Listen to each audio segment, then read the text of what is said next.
ETF index mutual funds నేర్చుకుని stock మార్కెట్లో రాణించాలనుకుంటున్నారా? వెంటనే ఈ నెంబర్కి కాల్ చేయండి.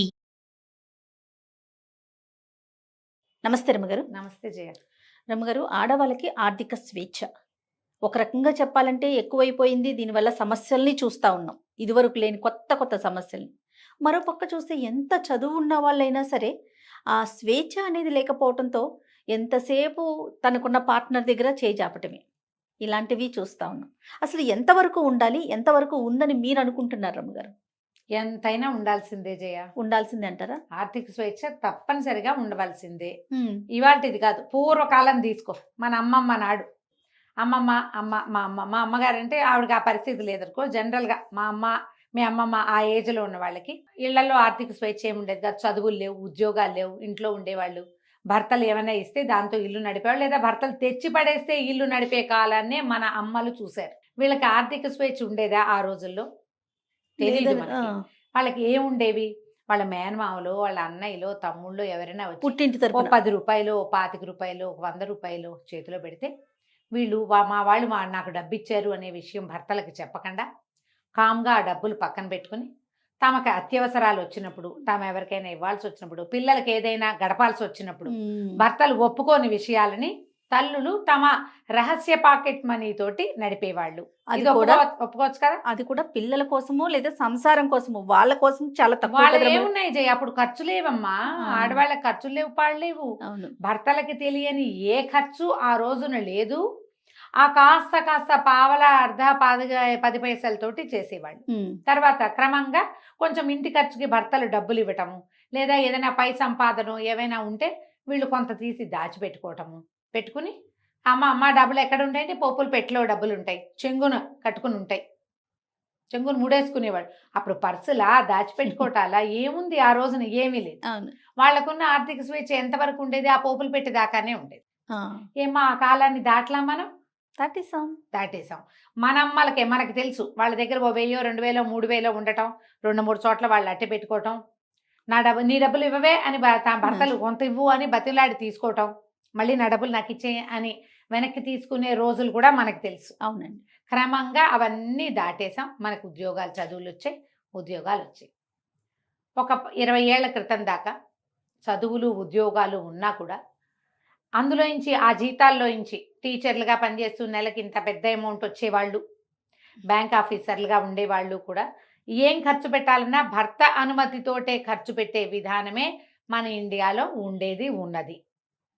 20 ఏళ్ల క్రితం దాకా అనుకో.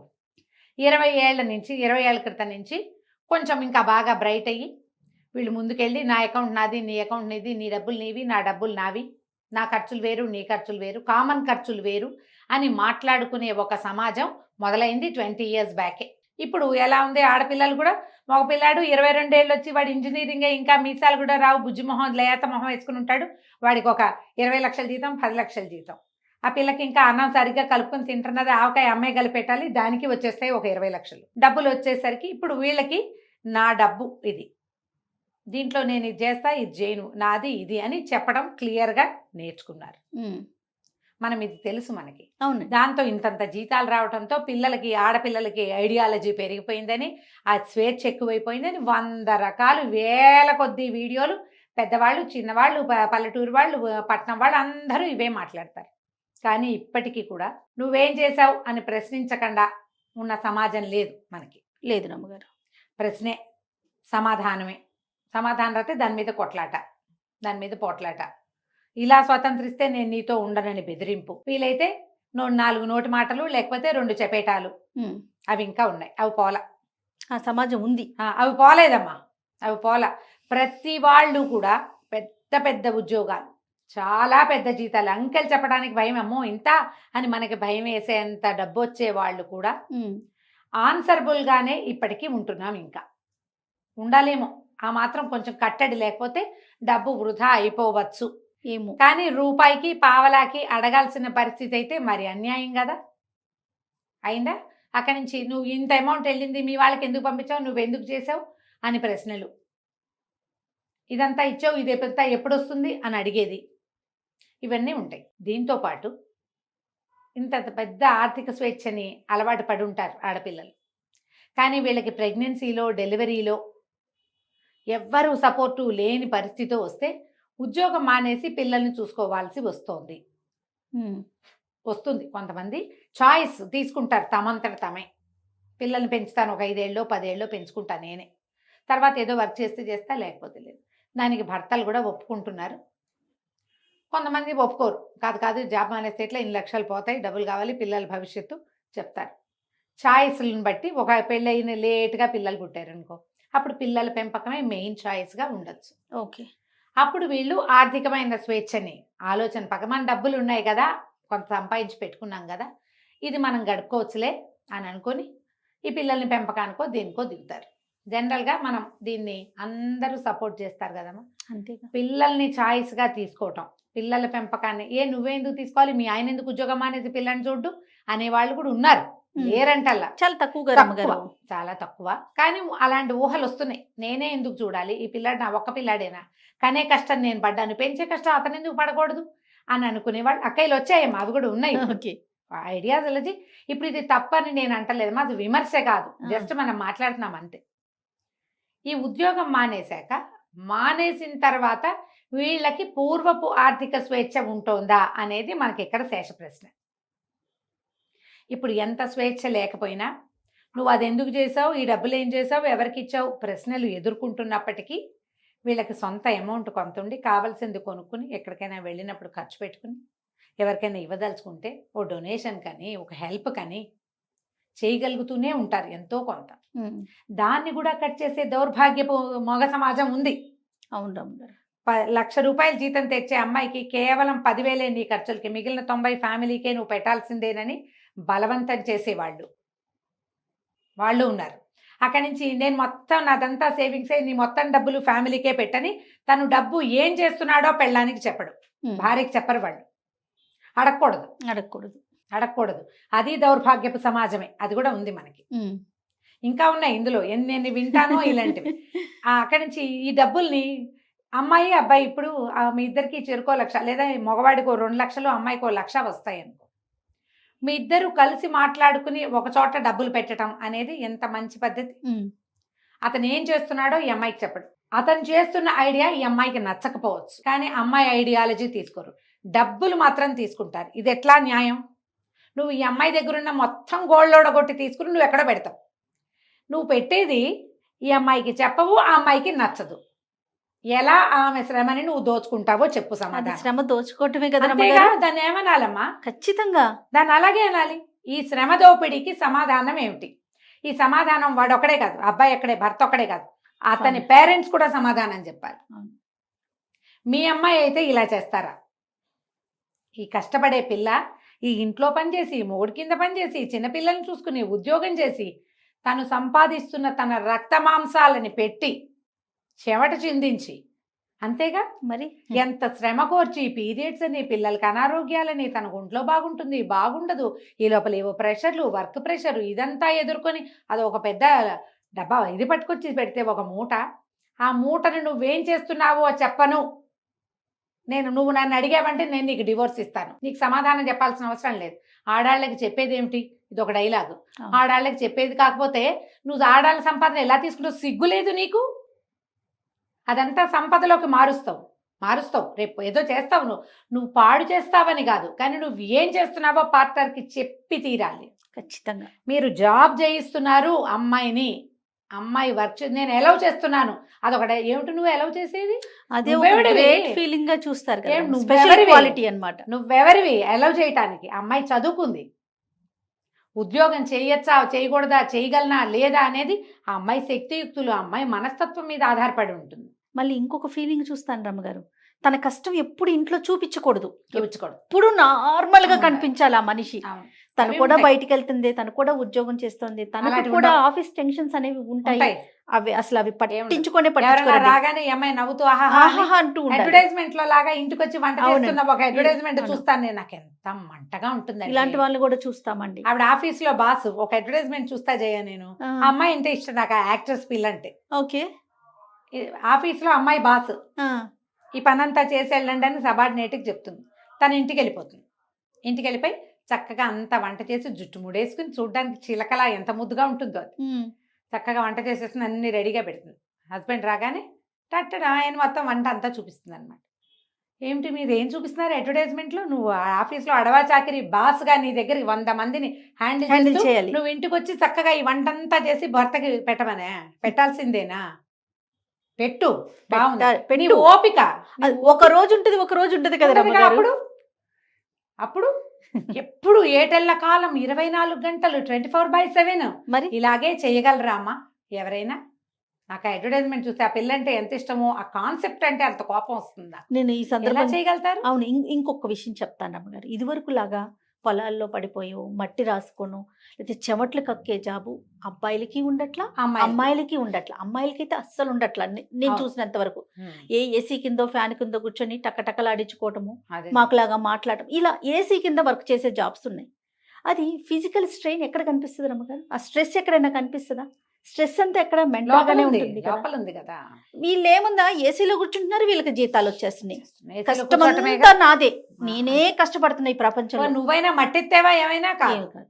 అయినా ఇప్పుడు ఈ చూడు, ఫీలింగ్ కూడా చూస్తాం రమ్మ గారు. ఉంటాయి, ఉంటుంది. మేము మాకు టెన్షన్లు ఉంటాయి. ఆ. నీది టెన్షన్ లేని జాబు, అసలు. మాకు టెన్షన్ ఉంది అసలు నీది ఒక ఉద్యోగమా అంటారు. ఏంటో ఉద్యోగం కాదు, కానీ నేను ఒక మాట చెప్తా జయ, వాళ్ళది ఉద్యోగాలు కావు, చిన్న ఉద్యోగం, ఏదో చిన్న పని. కానీ ఇంట్లో పని, ఇంట్లో ఆడవాళ్ళు ఉంటే ఎన్ని పనులు చేయాలో, ఆ బట్టలు పాతలు, ఇల్లు వాకిలి, పిల్లలు జల్లలు చుట్టాలు, మరి వంట కొంపగోడు ఇవన్నీ చేసుకుని అక్కడికి వెళ్ళి అక్కడ నవ్వు మొహం పెట్టుకుని అక్కడ ఉండి అవునండి. మళ్ళీ ఇంటికి వచ్చి మళ్ళా మొదలే కదా, మళ్ళీ నవ్వు మొహమే పెట్టాలి. మళ్ళీ నవ్వు మొహం పెట్టాలి, మళ్ళా పని. పోనీ దీంట్లో ఆ. చేద్దాం, అవన్నీ చేసేద్దాం. చేస్తున్నారమ్మా బంగారు తల్లులు. ఏ మట్టితో చేశాడో గాని భగవంతుడు ఈ రోజుల్లో ఆడపిల్లల్ని అవును రమ్మ గారు, అన్నీ ఇంటా బయట చేస్తున్నారు. కూడా చేసుకుంటున్నారు. చేస్తున్నారు. కానీ ఆర్థికంగా ఫ్రీడమ్ ఉంటుందా? ఇది మన క్వశ్చన్. అదే అవును. జాబ్ మానేసి ఇళ్లల్లో ఉన్న వాళ్ళకి ఆర్థిక స్వేచ్ఛ ఉండనిస్తున్నారా? ఉండనివ్వట్లేదు జయ, ఉండనివ్వటల్లా. మనము మామూలుగా పని వాళ్ళ దగ్గర కూడా చూస్తాం, సెపరేట్గా అకౌంట్లు మెయింటైన్ చేసుకుంటారు. సొంత ఖర్చులకి 100, 200, 300, 500 పాత రోజుల్లో పెట్టుకున్నట్టే డబ్బులు పక్కన పెట్టుకుంటారు. గూగుల్ పేలో ఉంచుకుంటారు. అమ్మ అందులో పెట్టద్దు, మా ఆయన చూసేస్తాడు, నా చేతికి ఇవ్వు అని Yes. తీసుకుంటారు. అవును రమ్మ గారు. తీసుకుంటారు. మరి వాళ్ళ సొంత ఖర్చులు ఉంటాయి, అన్నిటికీ మొగుళ్ళకి సమాధానం చెప్పాల్సి వస్తుంది. పనేమో వీళ్ళు చేస్తారు, డబ్బులేమో వాళ్ళు మేనేజ్ చేస్తామంటారు. ఈ విధానం మారితేనే మీకు స్వేచ్ఛ వచ్చినట్టమ్మా.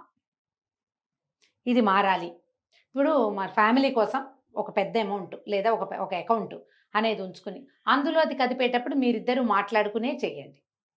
కానీ మీ సొంత ఖర్చులకని మరి ఎలా అంటే కనీసం ఒక 30% అయినా సొంత ఖర్చులకి ఉంచుకోండి. కనీసం 30% మీ శ్రమకి గుర్తింపు.